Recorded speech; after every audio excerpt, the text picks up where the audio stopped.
Coucou tout le monde, donc c'est moi, je fais cette vidéo, je ne sais pas si elle sera longue ou courte, en tout cas je profite du mois d'avril qui est le mois de l'autisme pour parler un petit peu de mon fils. Pour ceux qui ne savent pas, je suis maman d'un petit garçon autiste. Je parle très peu de ma vie privée en général. Ceux qui me suivent depuis l'époque de Skyblog et de YouTube savent que je suis très discrète sur ma vie privée. Je crois que j'avais fait une vidéo juste pour annoncer que j'avais accouché parce que ça faisait un moment à l'époque que je ne faisais plus de vidéos parce que j'avais une grossesse assez difficile. Et en octobre 2016, je suis devenue maman d'un petit garçon et qui est autiste. Donc, je vais parler de lui, parler des signes qui étaient précurseurs ou qui étaient là mais qu'à l'époque on ne savait pas trop ce que ça voulait dire.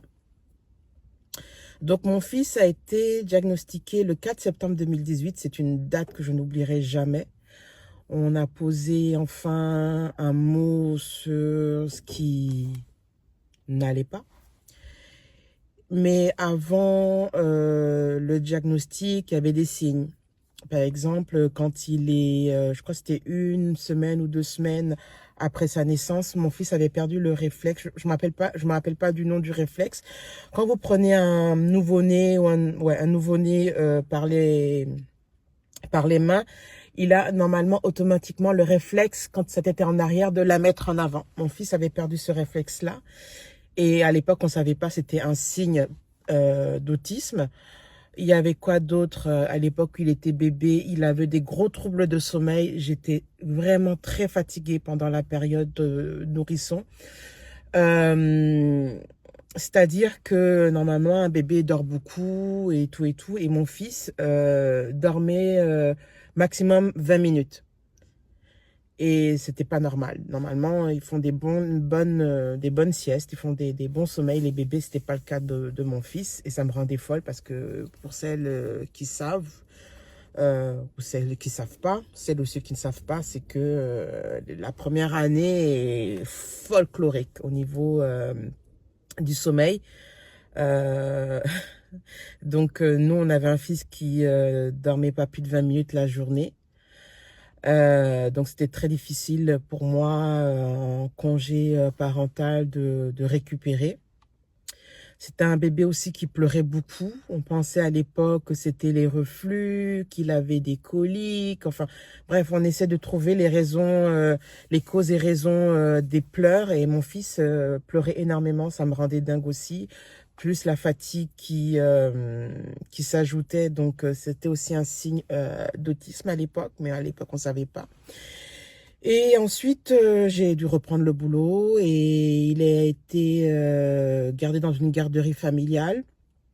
Et je voyais que son développement était très différent par rapport à un autre enfant qui avait 1 mois de différence de lui.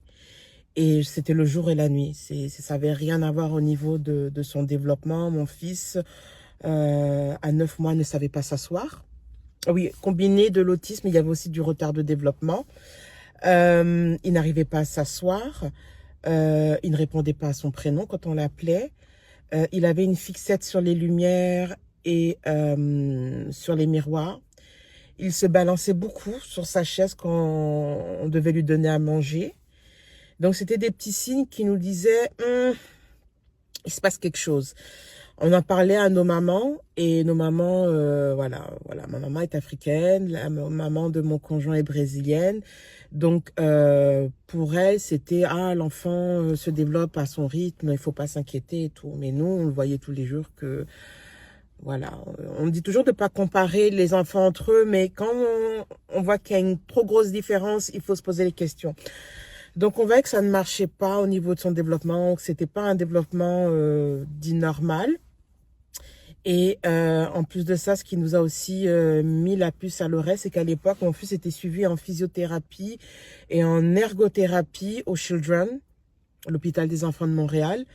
Et la physio et l'ergo, c'est surtout l'ergo qui avait, suite à une séance d'ergothérapie, vu que mon fils n'arrivait pas à empiler les cubes, et c'est quelque chose qui m'avait choquée parce que quand il était plus petit, il savait le faire. plus jeune, plus petit, il savait monter les cubes un par un. Tandis que là, on lui donnait des consignes, mon fils ne comprenait pas.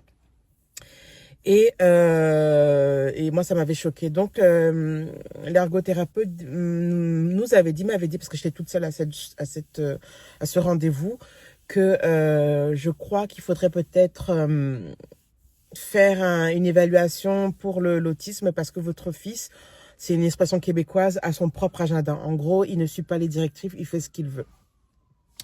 Donc, on a vu, grâce à ce rendez-vous, j'ai pu voir que voilà, il y avait une régression au niveau de son développement. Il babillait jusqu'à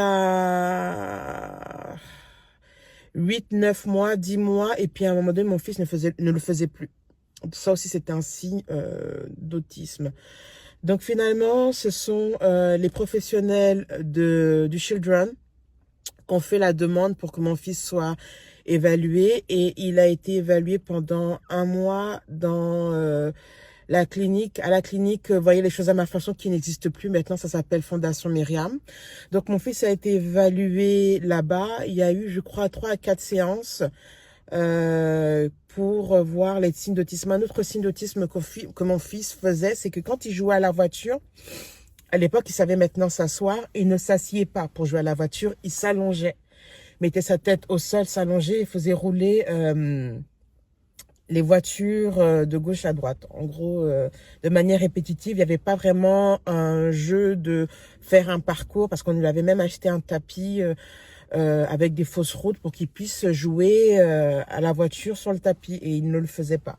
En gros, tous les règles de jeu de base, mon fils, il ne le faisait pas. Il jouait à sa façon. Il était dans son propre monde, comme je dis toujours. Et c'était aussi un signe d'autisme. Et finalement, après 4 séances, on a eu le diagnostic qui s'est posé le 4 septembre 2018.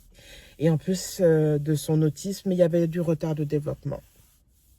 Ce qui s'est passé par la suite, c'est que tout simplement, notre prise en charge au Children s'est arrêtée.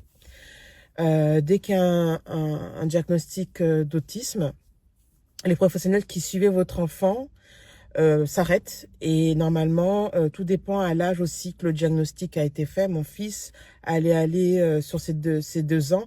Et à cette époque-là, mon fils ne savait pas encore marcher. Il a pratiquement marché presque à ses 2 ans. On a eu le diagnostic le 4 septembre 2018 et le 11 septembre 2018, mon fils pour la première fois marchait. Au moins, ça a mis un peu de bonheur dans ma vie quand mon fils a su marcher, parce que je ne savais vraiment pas à quel moment mon fils allait pouvoir marcher. Donc, c'était un peu la lumière dans l'obscurité. Et ensuite, une fois que vous avez un diagnostic, les professionnels font des démarches pour que vous soyez suivi au CRDI. C'est l'institut au Québec qui s'occupe des enfants autistes. Je ne me rappelle plus à quel moment on a réussi à avoir la prise en charge, mais il faut savoir que ça prend du temps. Et on a été suivi, je crois, de ces 2 ans jusqu'à cette année. Cette année, ça vient de finir, on vient de fermer son dossier au CRDI. Donc, il a pratiquement eu une prise en charge de 5 à 4 ans. Donc, quand le CRDI rentre dans le dossier de votre enfant, vous avez ce qu'on appelle une éducatrice pivot, c'est-à-dire qu'elle va suivre votre enfant pour ce qu'on appelle au Québec un bloc d'intervention, où elle vient chez vous, va prendre des informations de votre enfant, prendre des informations sur la famille, comment fonctionne la famille. Elle va aussi prendre des informations sur le déroulé de la grossesse. L'éducatrice pivot aussi se renseigne pour savoir comment s'est passée la grossesse, si l'enfant est né prématuré. Enfin bref, il y a vraiment toute une historique familiale qui va recueillir des données pour pouvoir un peu faire le profil de la famille. Donc la première année qu'on a travaillé, c'était avant le Covid, je crois. Oui, c'était avant le Covid, parce que quand il y a eu le Covid, la prise en charge s'est arrêtée. Les professionnels ne pouvaient plus aller dans les domiciles des gens, parce que les éducatrices du CRDI viennent chez vous, viennent voir comment est la maison aussi. Et ensuite, vous exprimez quelque chose que vous voulez travailler par rapport à votre enfant. Alors, notre fils, une fois qu'on a enlevé le siège repas, les fameux sièges bébés, on avait une grosse difficulté à laisser on avait de la difficulté à ce que mon fils reste assis à table pour manger. Donc, il mangeait, mais il arrêtait pas de courir, il restait pas sur place, il fallait tout le temps qu'on le ramène à table pour qu'il puisse manger correctement, concrètement. Et ça a été très difficile, donc on a travaillé ça la première fois. Mon fils aussi, que j'ai pas dit, mon fils est autisme non verbal, donc il ne parle pas. Donc on a travaillé les moyens de communication, ce qui était très important parce que quand une personne autiste n'arrive pas à communiquer, il est frustré et ça les rend violents. Donc on a travaillé la communication, établir des règles pour qu'il mange à table. Et c'était les 2 premières choses qu'on a travaillées selon ce que je me rappelle. Et on a réussi à introduire les pictogrammes. Donc quand il avait des demandes, il nous remet les pictogrammes et on sait ce qu'il veut. Ensuite, il y a eu le Covid, dont la prise en charge a été arrêtée. On n'a même pas fini notre blog en gros. L'éducatrice du CRDI vous propose un plan d'intervention. On va faire des exercices à la maison pour que l'enfant s'habitue à intégrer des comportements adéquats, comme manger à table, communiquer, même s'il ne peut pas parler, communiquer de manière correcte. Voilà. Et on travaille ça pendant, je me rappelle plus très bien de semaines, je crois 3 mois. Je crois que c'est 3 mois d'exercice par semaine où l'éducatrice va venir. Ensuite, elle vous laisse pendant 3 mois. Et une fois qu'elle vous laisse pendant 3 mois, vous devez appliquer de manière indépendante les exercices que vous avez mis en place dans le plan d'intervention. Et une fois que les 3 mois sont finis, on est indépendant, elle revient, on fait le point, ce qui a marché, ce qui n'a pas marché. Si ça a marché, on ferme le chapitre de ce programme. Et si ça n'a pas marché, on essaie de voir comment on peut adapter le programme qui n'a pas marché pour que ça marche. Mais on n'a pas réussi à aller jusqu'au bout la première fois parce que le Covid a frappé et la prise en charge a été arrêtée, interrompue temporairement. Ensuite, on a eu des problèmes de comportement avec mon fils. C'est que il faut savoir que mon fils aussi a beaucoup de rigidité. Bon là ça va mieux, mais à l'époque, mon fils, c'était impossible de lui faire marcher un trottoir. C'est-à-dire que fallait qu'on traverse le trottoir qui est en face de chez nous pour pouvoir marcher.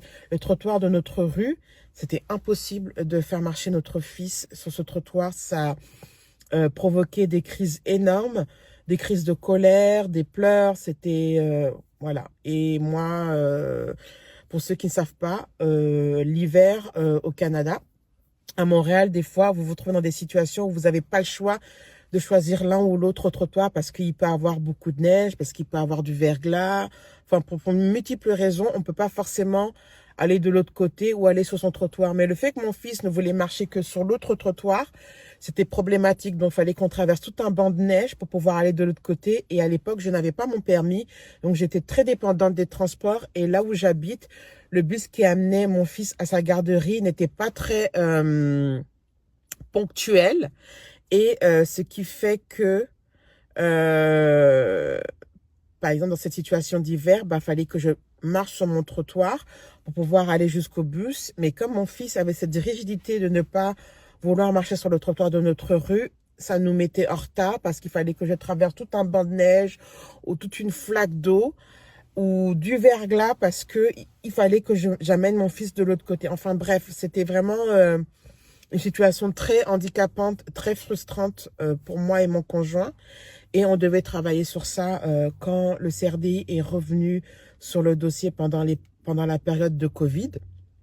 Et on a eu une autre éducatrice qui est un amour, Claudia. Donc, elle a quitté, je crois, le CRDI, mais elle travaille encore avec les personnes autistes, les enfants personnes autistes.